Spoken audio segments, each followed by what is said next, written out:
Саня, придержи ему руку.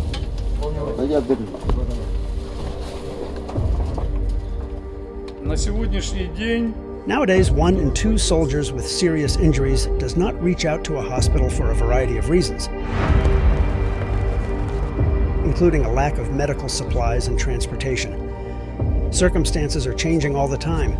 Today the evacuation can be smooth, but tomorrow it may simply be impossible. был случай, There was one case where a soldier from the 80th Air Assault Brigade spent 2 weeks in a trench with tourniquets on. Soldiers were dropping ammunition and water by drone so he would defend himself and stay alive. They waited because they couldn't evacuate him from the gray zone because of the constant fire.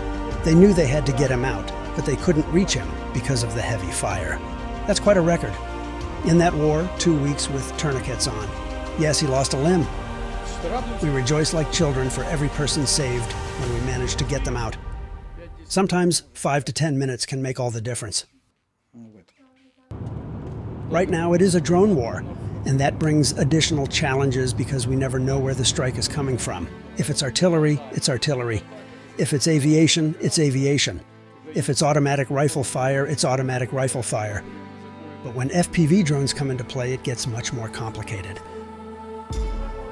We bring a vehicle to the unit, give it to the commander, and then he's informed that the medics are asking to take the vehicle because the last medical vehicle was just shot up. Everything is on the verge. It's not like there are 5 vehicles in the motor pool, one of which is damaged and the others are carrying the load. No, it's the opposite. Usually, out of 5 vehicles, 1 is lucky enough to be operational, and the others can barely be repaired with parts from other vehicles. Overall, the transportation situation is very difficult. Very difficult. Regarding the Christian Medical Association of Ukraine, we have been friends with them for about a year. During that time, they have donated about 8 medical vehicles, ambulances and others. They have also provided several pickup trucks that we have converted for evacuation purposes.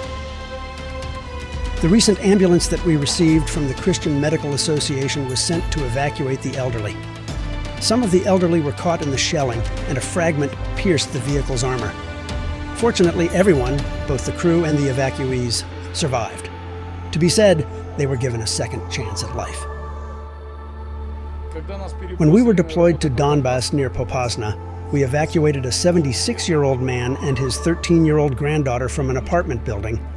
Both were unconscious.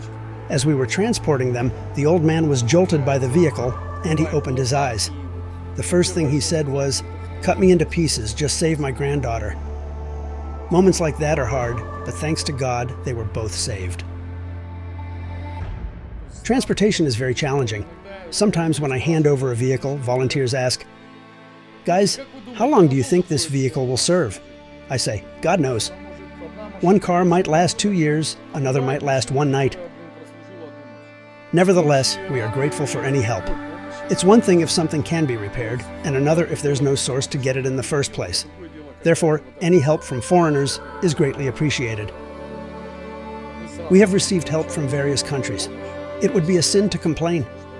Thank God we are not alone in this need. It's very pleased that the United Kingdom, even though it's far away and people feel safe, is a country that helps us a lot. Дякуємо за цю машину від небайдужих людей, яка допоможе нам наближати нашу перемогу. I have seen with my own eyes that the aid gets to the right hands. It doesn't sit in warehouses or go to waste. It goes to the people and makes a difference. So any help that arrives on time is greatly appreciated. This support is very important to us because not all countries that once pledged friendship are now with us and providing help.